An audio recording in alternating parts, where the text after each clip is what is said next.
acknowledge that life is really hard right now. With Black Lives Matter, with COVID-19, 2020 is not going to be a banner year. And if you pile on top of that all the things that you deal with when you're a college student, is trying to figure out what class I'm going to take, what I'm going to do with my life.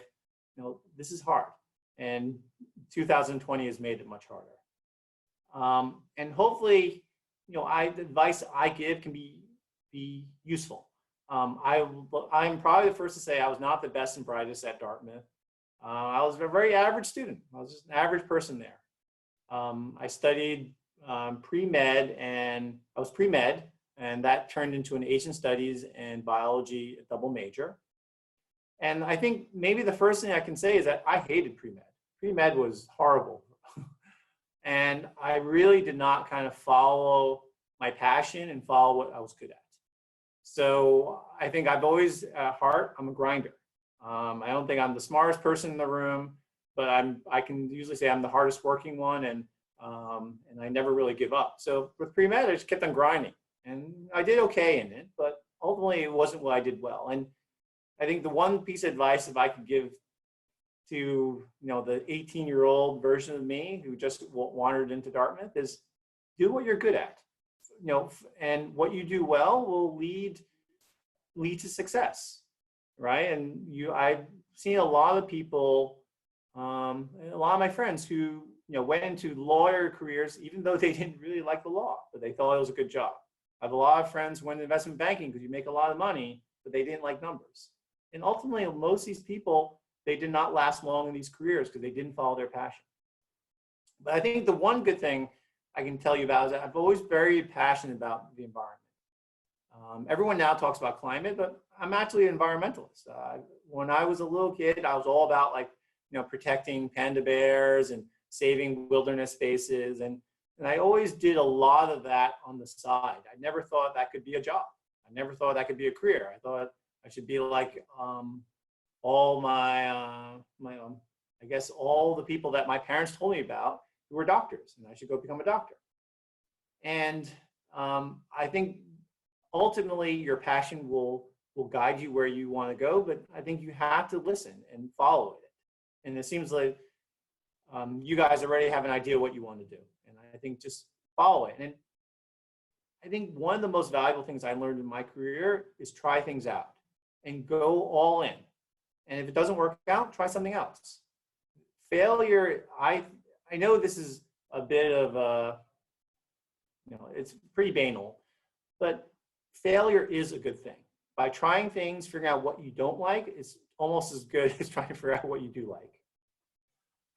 So let me tell you what I do now. How many people here are familiar with venture capital? So basically my job is to go find startups and grow them into roughly small to medium-sized companies that I can then sell for a lot of money. I think the best analogy for this is you're like a curator of an art gallery. My job is to find the next great artist, and it's not really then. And then specifically, I'm trying to find like the Google or the Van Gogh of clean energy. And I bring them into my gallery, I hang them on the wall, I mentor the artists so they can be more commercial. I provide them funds so they can produce more and more paintings. But ultimately, what I'm trying to do is a transaction. I'm trying to sell their company for anywhere from 2 to how many X you want to think. But the reason I'm doing this is not because of the financial side of it. It's actually because I, very fortunate early in my career, I worked with this great man. His name was Brock Evans. He was the former president of the Sierra Club. And he was single-handedly probably responsible for protecting a lot of the ancient forests in the Pacific Northwest and Northern California. And he was an environmental lobbyist by trade. So with him, I wound up partnering, and we wound up protecting, or starting the process to protect, the Headwaters Redwood Forest area. It was roughly 44,000 acres of old growth forest that were going to be cut down by a Wall Street financier who need to pay his junk bond payments. So off that success, I kind of thought I should follow his path. I said, I'm going to go to Yale Law School, get a joint degree at the School of Forestry, and then become an environmental lobbyist and fight the good fight. He told me, no, don't do that. He says, that's what, when I was your age in the 60s, 70s, that was the important thing to do. He felt government and policy was the way to advocate change. And then he said, the way to now to really make change is actually learn about business and do business for 6 years and then come back. You'll be a much more valuable member of the movement then. And that 6 years has now turned into 20 plus years. And I truly believe that how you can make change in or protect environment is very, business is one of the most powerful levers. But then I also have another kind of sidebar in my career. Is I've spent 4 or 5 years at the Obama White House. So I mean, for all you guys who've just gone to college, there was someone before Trump. And it was a kind of a non sequitur thing where I was basically drafted to go. I've had a really great life. I was doing clean tech investing. I was living in Brooklyn, New York. I had a cool loft, all those good things. But there was an emergency for President Obama called Solyndra. It was basically a $500 million loan that went bad. And it became an existential risk to his presidency. And they need someone who was a trusted Democrat, someone who knew finance, and someone who understood energy just to calm it down. So they brought me in, and my job was to make sure Solyndra 2, 3, and 4 did not happen. And this kind of shows you the level of opportunities in the government. I wound up helping run a $70 billion clean energy program. And that's, you know, I know now people talk about trillion this, trillion that, but when I did in 2020, $70 billion was, 2012, $70 billion was a lot of money. And when I worked in government, I really had a great understanding that government, like I've lived in 3 worlds. I've lived in this world of Silicon Valley and innovation. I've lived in Wall Street and capital markets and money. And then I've also lived in DC and policy. And arguably the most powerful one there is government, because government literally does set the rules.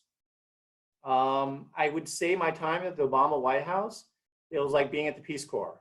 It was both the best job I ever had and the worst job I ever had. But there's no job I felt I could have been more impactful. I felt I had actually a really good mentor who kind of shepherded me into it. His name was Peter Knight. He was a longtime lieutenant to Al Gore, but also Bill Clinton. So he's a president, very many presidents earlier, re-election campaign manager. And in his field, he's, let's say, a pretty successful guy. And he told me, this is a job that you're going to hate. People are going to be mean to you. You're going to be feeling you're butting your head against the wall every day. But 10 years from now, you'll think this is the most meaningful thing you could do. And I would say he was right. I didn't enjoy my experience, but it was the most meaningful thing I could do. I helped turn around a $70 billion program that was responsible for making Tesla happen, for making utility solar a thing, for building some of the biggest wind projects in America, and for generally starting this whole discussion around how clean energy is just not a technology solution, it's actually a financing solution, where you can bring down, you can have 100% renewable or clean energy future. It's just as much about finance and deployment as it is about getting, developing the next, material, solar panel or wind turbine. After I left that, I wound up working for some of the super rich in the world, which is probably another conversation. And then I came to 3x5. 3x5 is one of the few venture capital firms in the world that both do deep impact and have high returns. Our return focus is split between 2 things, kind of saving the planet and saving people's lives. So we do things that like trying to find cures for cancer, fighting COVID-19, as well as building next generation water solutions like zero mass water, or we funded a company very near and dear to my heart called Smart Wires, which has been called a country scale decarbonization solution. And we've had heads of utilities in Europe saying we cannot decarbonize. Let's see. So let me take my breath and let's see what else we need to talk about. And then the one other thing I want to say is that my career has been, I've had a serendipitous career. I've worked in Wall Street, I've worked in venture capital in Silicon Valley, I've worked in London, I've worked in China. And the one thing I've kind of learned from all of this is that the world is connected. That what you do, I used to be very set in this kind of very specific idea that, I have to work in clean energy and I have to work in venture capital. You can make impact everywhere. And it's not necessarily what you do, it's how you do it. And all these things that we're talking about that are now on the front lines, whether it be COVID-19, climate, energy crisis, drinking water scarcity, they're all linked. For example, I spent a lot of time talking about how COVID-19 is really the latest expression of our sustainability crisis, where the reason we have COVID-19 is because we have 8 billion people destroying the habitat and essentially unleashing wildlife reservoir viruses and bacterium that before were, to be honest, contained. And maybe this is where it's helpful as you guys are thinking about your career is take a lot of risks, do a lot of different things. Like if you're really passionate about clean energy and you're debating between doing this class or like, oh, should I really take this class on English literature that I really like, but I really need to do some more energy, some more engineering classes, I would take that English class. All this stuff only adds up to the end and leads to what, how do you say it? Your life's work or what your path is. And I think that's kind of my career in a nutshell. And one last thing I should talk about, maybe one other thing to say is your life, sometimes your career, it's like, it's a marathon with series of sprints. And sometimes during these sprints, whether it be a few months or a year, you can do the most impact. When I was at the Wharton School of Business, I had a summer internship in China working for the World Bank. I was only there for 4 months, but I basically did a lot of the groundwork to basically create a $100 billion clean energy / energy efficiency lending program in China. You guys can do the same exact thing. You just never know what's going to happen. So sometimes it's not the project you work on for 4 or 5 years, it's the project you do for 4 or 5 months. And just be conscious of that. And now maybe let me tell you a little about career advice. So to reiterate some of the points I made at the very beginning, I think for me, I've never really figured it out. I think I figured out a bit more now than my mid-40s. But a lot of what I've done to make myself, done okay is about putting my head down and just plowing forward. I think there's a great quote from, I believe it's pronounced Goethe, is that once you commit to something, there's a magic to it. The world will reveal itself. And I'm murdering that quote, but I think you guys all get that point where it's really about commitment. I see too many people who are dilettantes who do a little bit of this, a little bit of that, and they don't really develop an expertise or a focus. And I think it's important to have that focus. I think another thing that is important is life story is just as important as pedigree. Really try to, one of the most important things is building relationships and getting people to return your phone call or want to work with you. And part of that, obviously you need to have a strong resume saying I have a 4.0 or I've led all these things, but also having a compelling life story, that's important. And I think a lot of people talk about, I remember coming to Dartmouth, there's a lot of people saying, oh, you're gonna work with the best and brightest. And there are a lot of exceptional people there. But the one thing I've kind of learned in my career, brains are important, but actually what's more important is passion. Some of the most successful people I know aren't actually the smartest people. They just get one idea and they're like a dog with a bone. They just don't let it go and they execute. No matter how many times people say no, they just keep on marching forward. And I think there are a lot of people who are very smart who perhaps can see all the risks, and they just say, oh, rationally, I should not do this. But when you meet a lot of great entrepreneurs, a lot of them are a bit on the crazy side. A lot of them are very smart, but the crazy, to be honest, or the passionate, or the dedicated, or the committed is in some ways the most important trait. In my career, I've been very fortunate to have lots of great mentors. People who have, whose resume blows mine away. I'm just happy to be in their presence and to receive wisdom. But I think when I was your age, I didn't really understand that when you get a mentor, it's your job to cultivate them. A lot of these people have tons of people wanting to talk to them. It's your job to make them feel, why do they want to spend half an hour talking to you once every few months about your life. And then this is something everyone says, but I think it's so important I should say it again. Your career and your life is really about relationships and reputation. And there's nothing more important than building relationships. These are relationships, if you ask anyone who's very successful, are the foundation of their success. And we live in a hyper-connected world. Your reputation's everything. So that's kind of my feedback.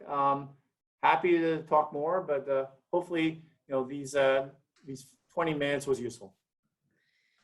David, thank you so much. That's great, and those are really poignant and thoughtful kernels of wisdom there. I wonder if before we turn to questions, remember folks, plug your questions into the chat. I wonder if before we turn to those, you might give an example or two of one of the projects that you're working on in your portfolio that you're sort of most excited about, for whatever reason that might be. So one of the most exciting companies that we're working with is a company called Zero Mass Water. They basically create something called a hydro panel. So it looks like a solar panel, but basically they use sunlight and air to create 4 to 8 liters of drinking water a day. This is a drinking water solution that will provide drinking water, make drinking water hopefully a renewable and inexhaustible resource. Right now we do it at a kind of pricing point that's competitive with like bottled water, but we're on a technology pathway to make it as cheap as municipal water, things that you get out of the tap. We live in a world where water should be a human right. It isn't. And this is a company where we partnered with basically a genius from MIT. And most people, when they looked at it, thought this was a stupid, crazy idea. Some people have called it a dehumidifier that's raised like, $50 to $70 million. A lot of people say, oh, it's a science project. Other people have said, oh, water is a horrible business. You can never charge its true value. We led the Series A and the B, which meant we led the first few years of this business, we were all the money behind it. And now, in the last few months, we've had the biggest investors in the world lining up to invest in this company. And this is, I think, an example of showing how fortitude, both by the investor and the entrepreneur, is important.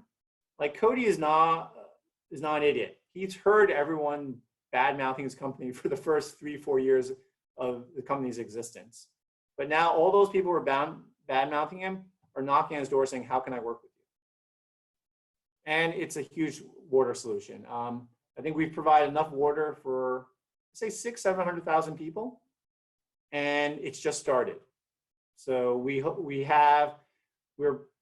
it's a business where we help the bottom of the pyramid and the middle of the pyramid. So obviously there are lots of emerging markets and vulnerable communities that don't have access to clean drinking water. We provide that to them. But there are also a lot of hospitals, schools, critical infrastructure that need to have resilient water where they're not tied into a municipal infrastructure system, or if the municipal infrastructure go down, they have backup. We sell to them too. So that's something I'm very proud of. And it has tons of awards. You can just Google it. Cool. That's Zero Mass Water. Mm-hmm. Wow, that's great. Is there another example you want to chat about that's really different from that one in any way? So there's another company that we invest in called Smart Wires. Smart wires is, I would like to call it the Cisco router for the transmission grid. Basically, one of the biggest obstacles to have a 100% clean energy future is not more generation, it's more transmission.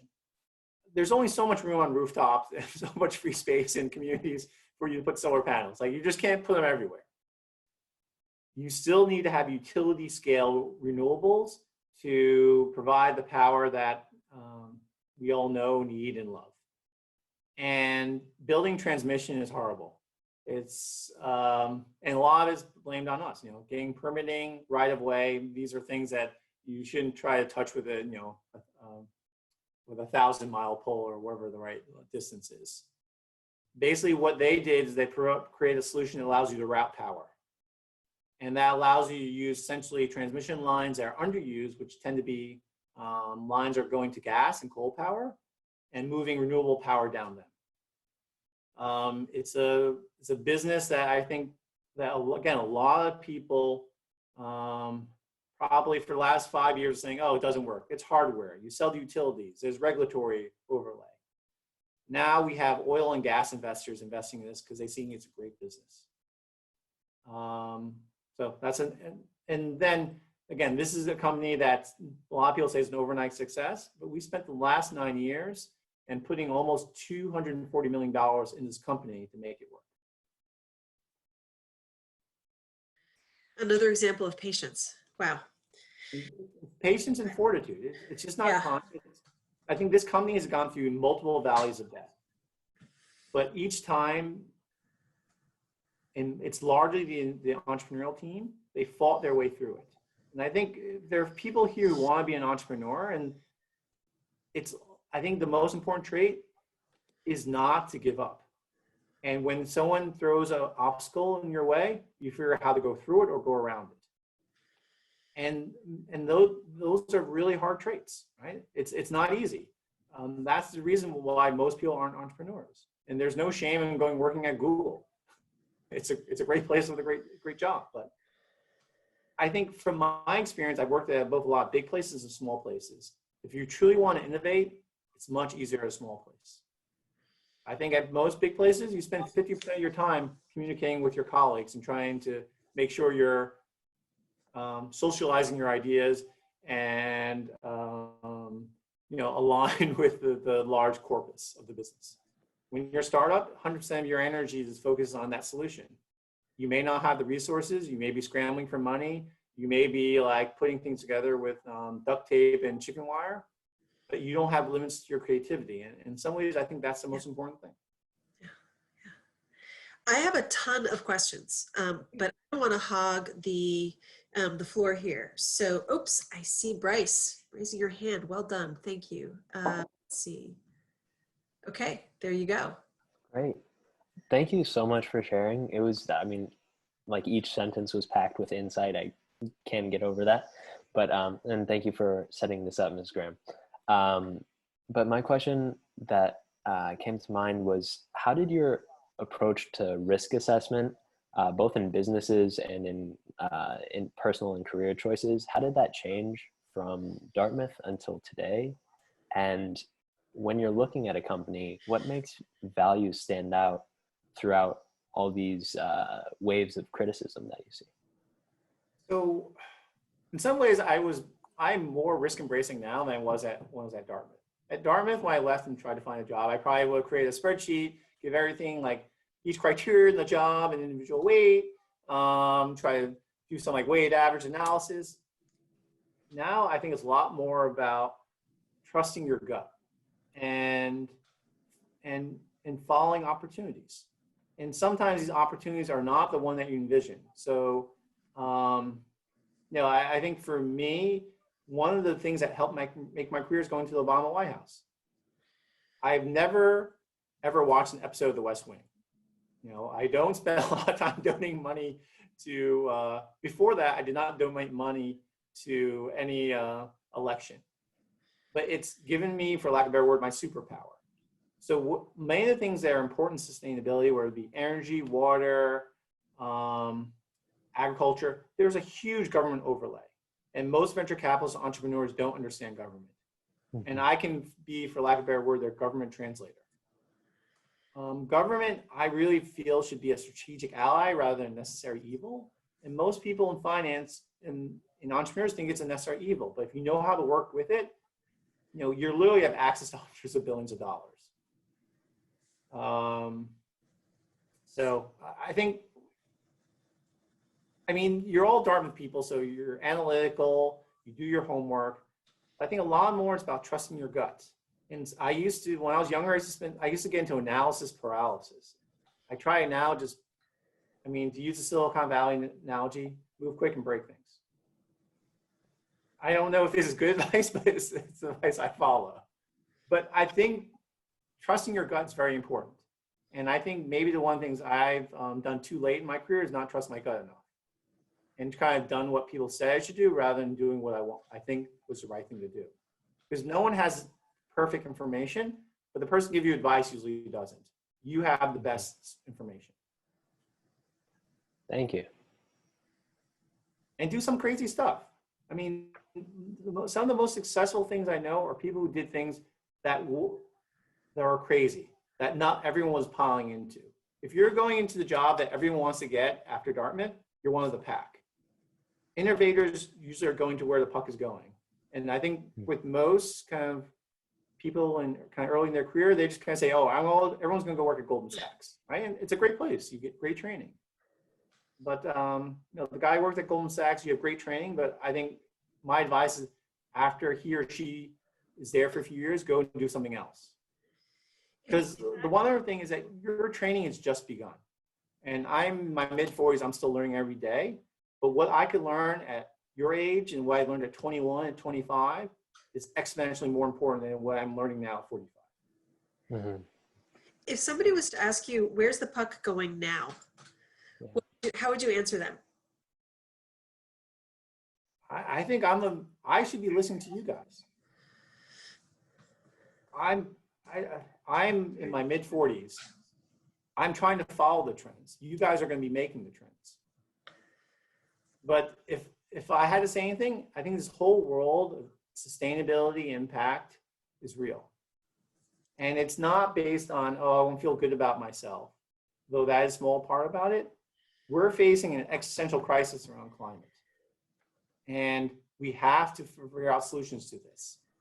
We will not be in a world where we keep it below 1.5 degrees Celsius. It's going to go to, I don't know, 2, 3, 4 degrees. But that world is not going to be a pleasant place to be, and we need to find solutions, especially for the most vulnerable communities in our world.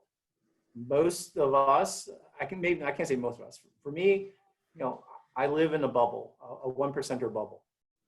But I'm very conscious that most people outside this bubble don't have the financial cushion, don't have the resources to essentially buy myself out of climate change. And I think people who are doing things who are fighting problems around what happens if the glaciers in the Himalayas melt and the major rivers of Asia dry up, those are the big problems facing our world.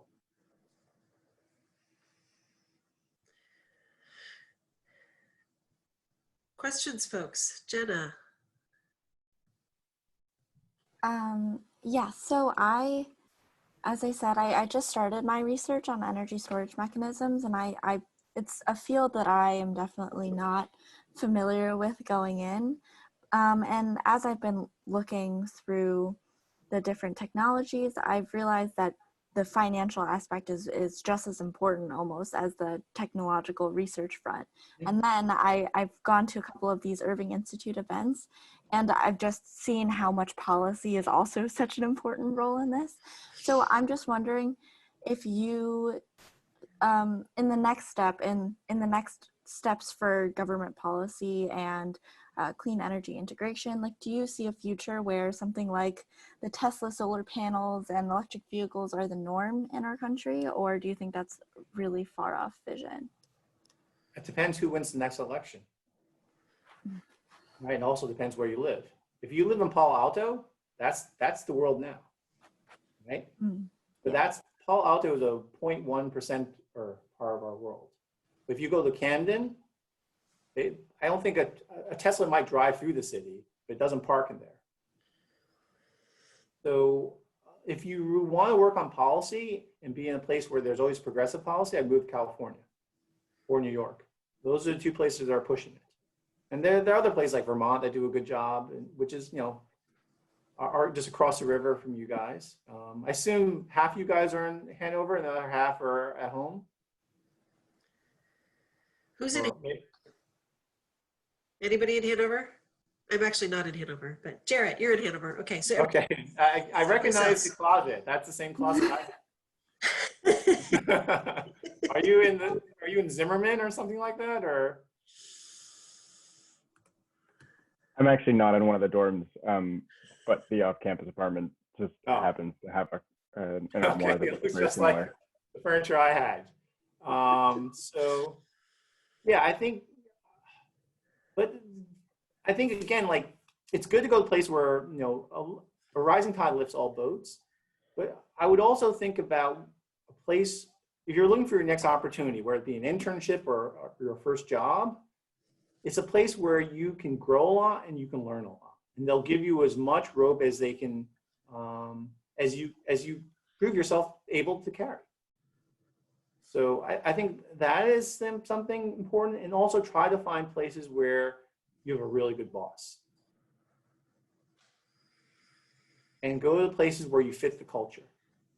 So like companies really are personalities like people. And there are certain places, you know, investment banks, I hate going into because I just hate the people, right? And you have to be the place you fit. Like, you know, going to Dartmouth, you have a Dartmouth personality or culture. You'll thrive in Dartmouth-like places. But, you know, what if they stuck you in, I don't know, a place where it's run by alums of the Citadel? Maybe not a great fit.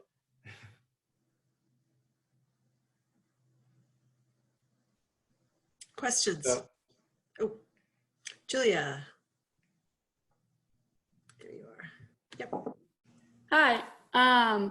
So sort of as somebody who is graduating this year and is very interested in impact investing and sustainable venture, I guess sort of what, do you see opportunities to get into that right after college, or would you suggest looking at working for an energy company or a consulting firm or whatever it might be, and then trying to get into that? So I first would ask, what do you want to do? Do you want to, I know it's sometimes a hard question. You want to work at a big company or a small company? Do you want to create something, or do you want to be an entrepreneur and create something new to the world? Or do you want to work at a big company and get the pedigree and the training? It's ultimately what you're passionate about. I think a lot of people have asked me how to get into venture capital. And the advice I got when I got into venture capital is that you should do it when you're 40. And I actually kind of agree. A venture capitalist, if you kind of go in early in venture capital, which was what I did, you don't develop a lot of the life experiences, work experiences that make you valuable to entrepreneurs. So if you want to become a venture capitalist, I think it's important to have a superpower beyond saying, I have $500 million in my fund and I can allocate it to the entrepreneurs who I think are good. Like, so you need to have an expertise, whether it be around finance, which a lot of people have, but it's more around building companies, policy, hiring talent, marketing. So I really try to think about what's the craft within impact investing that you want to develop. Like, do you want to be an investor? Do you want to be a marketer? Do you want to create the next impact, I don't know, mutual fund that's available for retail consumption? Or do you want to create some really crazy conservation bond that's linked between saving forests and water utilities? Like, so I have a friend who's doing that. Thank you. Is there a place that you would recommend that Julia or others go to learn more about those sort of bites? So I would read Impact Alpha every day. So that's a newsletter. I would go to places like the GIIN, G-I-I-N. I think it's like the group for impact investing, something like that. There are a number of impact investing websites. And impact investing is now a thing. And it's becoming very competitive in the way a lot of people show off how special they are, is they write lots of papers. Read. Like I would I think it's important. Like, I think when I've interviewed a lot of people, they just kind of they've come to me without showing they've done their homework. Like, you should come in saying, like, I've read this, I've read that. What are your opinions on this? Like, connect to me, engage with me on a level beyond you telling me your life story. Tell me, like, this is something I'm passionate about. This is something I do at night. This is how much I care about it. You know, I would take this job for free, that type of level of passion. Great, thank you. Okay. And it's a very popular space. So you have to figure out, what is your value proposition? Suraj. Yeah, thanks for coming and speaking with us. I was wondering how you kind of ended up after Dartmouth working with Brock Evans, and then some of the things that he taught you then that either you started applying then and kind of keep doing now, or things that have become more true that he said back then, or just lessons and how you've kind of carried that with you and what perspective that's given you now.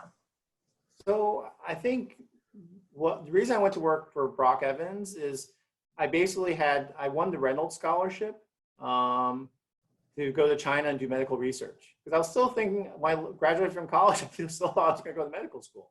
But I was really burned out from pre-med. I didn't really like it. So I said, you know, I'm going to go to China for a year and just kind of chill out.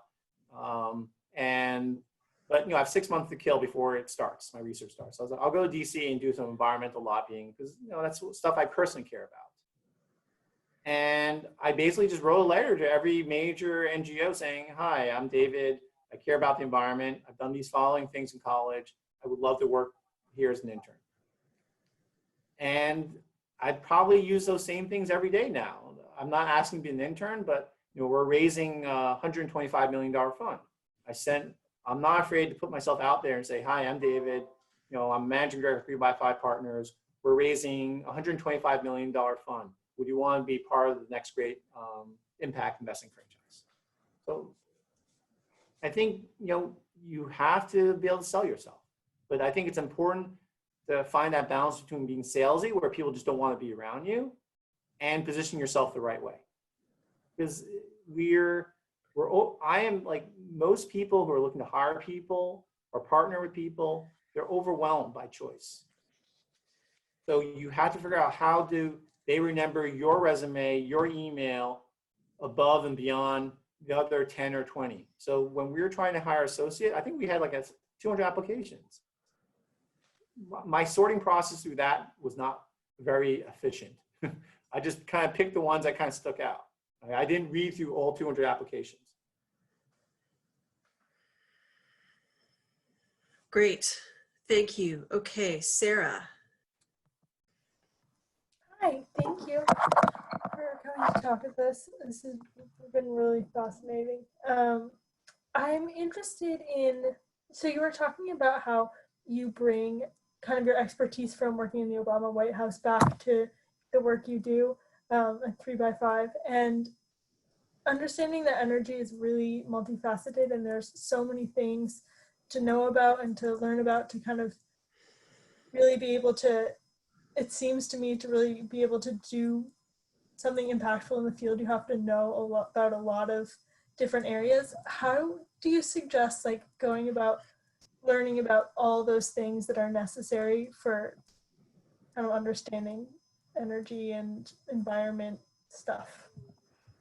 I don't think you should be, for lack of a better word, be a decathlete. I think you should focus on, you shouldn't do 10 sports. You should pick one and then build out from there.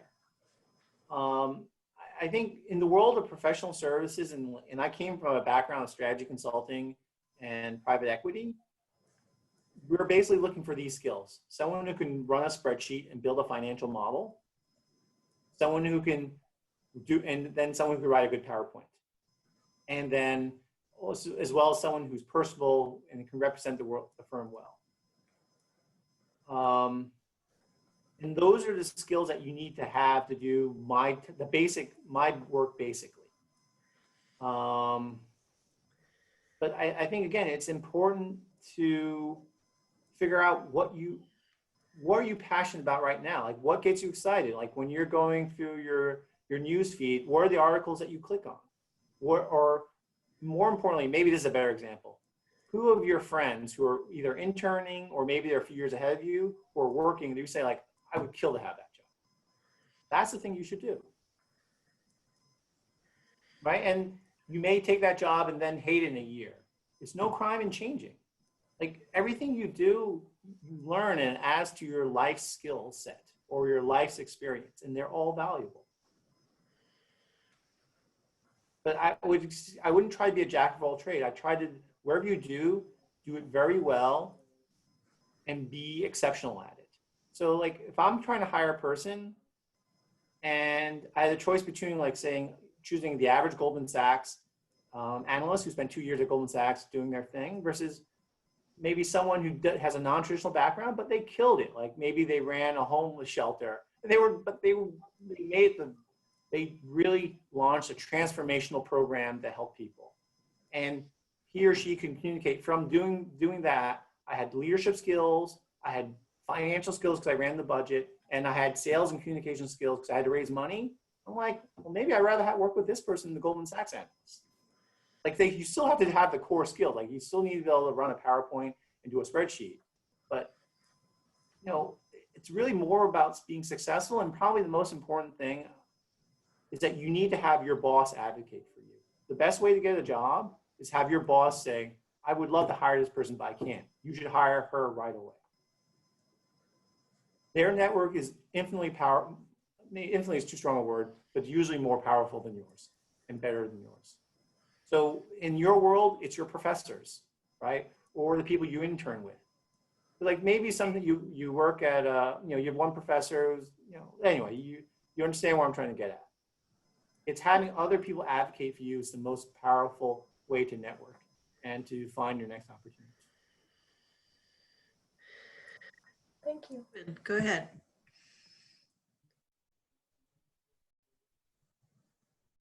Is it Tobin? Yes, it is. Sorry, There's Tobin. I think I unmuted myself right as you unmuted me, so I went back and forth. Hey, David, thanks for joining and sharing advice. We've exchanged a couple emails, but haven't been able to connect. But as I'm sure you know from the emails, I'm really excited about climate tech in general and venture capital. And one thing I've been kind of thinking about and wrestling with is how to have a large enough impact on tackling climate change. And I'm curious what your thoughts are on whether VC, like the amount of money that's in VC is capable of having a long-term impact, or whether we're kind of unfortunately reliant on institutional investors or PE or larger check sizes, or whether VC can really, make a difference. VC is not enough. You need government R&D. You need universities. You need it all. But VC is an integral part of the value chain. So for a lot of these technologies to leave the government, to leave the university, or a bunch of guys who work at Intel and they have a great idea on building the next generation of super energy efficient chips and they don't want to do it at Intel, that's where VC comes in. I feel climate solutions is a team sport. Like everyone likes to say like, oh, my specific part of the pie is the most important. It isn't. They're all important. The person who writes the policy is important. The person who does the venture capitalist is important. The person who's the entrepreneur who creates the company and the product is obviously very important. But it's also the guy at the Fortune 500 company who decides to partner with that entrepreneur, who decides to kind of stick his or her neck a little bit on the line saying, instead of me buying from, I don't know, Intel, I'm gonna buy from this new startup vendor. I feel they're twice as good. And I'm willing to put a little bit of my own credibility on the line. Because the one thing you'll see as you enter more and more of the world, most of the world is trying to, there's an old expression, no one gets fired for buying IBM. So back in the day, IBM was the blue chip default for everything. You don't want to buy anything IT, you just bought IBM. And there's now the same thing. So most people love to talk about innovation, but very few people are willing to put some skin in the game in innovation. So, and I think venture capital is a great job. It's an important role, but there are many ways to make change. And I think arguably the most important one, if you're in the innovation world, is to be an entrepreneur or be an employee at a startup. Because, you know, I'm the person facilitating and helping companies grow, but I am a very small part of that solution. It's 99.9% the perspiration, dedication, and passion of the entrepreneurs. Yeah. I'm just helping. That's fair. Are there any innovative or disruptive ideas that you're excited about at the moment that you're thinking through for the next fund? Like we're looking at compressed air storage. We like there are a lot of interesting things on the ag side. But I think this is where, again, I'm throwing it back to you. You guys should be at the forefront of innovation. Like when you talk to someone like me or someone you're trying to build a relationship with, you should bring them 3 or 4 ideas saying, hey, have you heard about these things? Right? And it's not the stuff that everyone reads on the front cover of Green Tech Media or on the Wall Street Journal or the New York Times, or The Economist. It's something that you've kind of developed a real expertise where someone who's like for lack of a better word, a business generalist like me won't know. Like I might know broadly of your category, but you can say, well, these are the key things about the category that make it really interesting. These are 2 or 3 companies or entrepreneurs you really need to talk to. Like you need to you have to position yourself just when you're trying to get that next opportunity, not just position yourself like I'm young, I'm smart, I work hard. Those are all important. Those are essential. But you also have to bring some expertise. And maybe that expertise won't directly flow into that job, but the one thing I would say is that, if you're this smart about batteries, but you're going to work at an energy efficiency company, you're going to apply that same smarts to becoming an expert in energy efficiency and bring the same type of or quality of insights, but into a different sector. David, 3 cheers. Thank you so much. This was a great terrain that you've covered in terms of helping us to think about investing and why it's important, how to approach it, and how to approach the career process. So I really want to thank you. I see that Suraj has a question, but we're getting... I have time. I have to go see my kids relatively soon, but I can do one more question. So let's do one more question and then I'll wrap things up. So Suraj, you have the last one. Yeah, so I guess the kind of vibe I'm getting from you is more of that, don't worry about other things, just kind of do what you're really passionate about now. And, you also have to, you have to live too. Right. I'm not saying like everyone go pauper and just pursue your passion. Of course. Dance or something like that. But like if you have a job that's paying you, let's say $75,000, the other job is paying you $85,000, and you want to go to the $75,000 job because you're passionate about, do that. It's not like one job pays you $0, another one pays you $1 million. Obviously, you go to $1 million job. Right. But kind of on that line, you've kind of said, just do it and you'll kind of have impact based on just doing it, showing perseverance, just kind of going after it. What do you view about kind of other people in Silicon Valley, like Chamath Palihapitiya saying, you kind of need to be rich before you can really have an impact, and instead of trying to have an impact now, go be rich first. That's bullshit. Like I'm not a big believer in so you guys all know about the robber barons, right?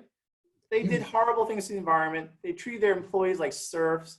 And now the Carnegies of the world, then after that, they endowed a bunch of libraries, universities, and all their sins are forgiven.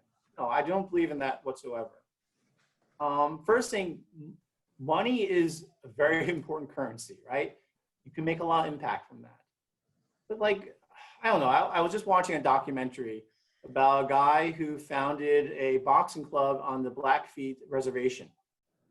And he's really made a difference to the people alive, and he doesn't make any money. Right? Like to say your impact's how many dollars or how many zeros behind your name, I think is the worst advice you can get. You can make impact in many ways. And granted, this is more of an energy and technology innovation focused cohort. So like, go create a great product. So you can make a lot of impact by going teaching. You can be a lot of impact by being a social worker. You can be a lot of impact by working in Congress and passing and changing, knock on wood, Vice President Biden gets elected, and tweaking, let's say having one small tweak to this $2 trillion clean energy program. Those are all ways to have impact. I just think there's both in Silicon Valley and in Wall Street, there's this big master of the universe concept where your important is how many numbers you have, zeros behind you have behind your name. I completely disagree about that. Money gives you access. Money gives you resources. Those are very, very important. But money doesn't give you I know lots of very, very rich people who do nothing. So go out and make a mark in the world, right? And that you're an engineer, go create a product. Or maybe go create a product and realize I don't like actually being an engineer. I'd rather be on the finance side. Go to the finance side. Or like I know a lot of engineers, they start building product, but they say, I'd rather be a product manager. I'm really more interested in doing the sales and marketing behind it rather than trying to figure out, how do I make all these things connect together? Right, so I don't believe that whatsoever. Right, and I feel, I don't know, maybe when I was younger, I used to read a lot of Ayn Rand, and now I'm older, I don't really like Ayn Rand at all. I think one of the most important, things in life is compassion. And I don't think there's a lot of compassion in that statement. Great spot for an ending. Words to live by. Thank you, David. This has been terrific. And thank you. So I'm sure everybody joins me in appreciating the time we've spent with David. And do let us know if you're available for folks who might have questions. Let us know, and I'm happy to put folks in touch. I'm happy to share whatever learning experience I have.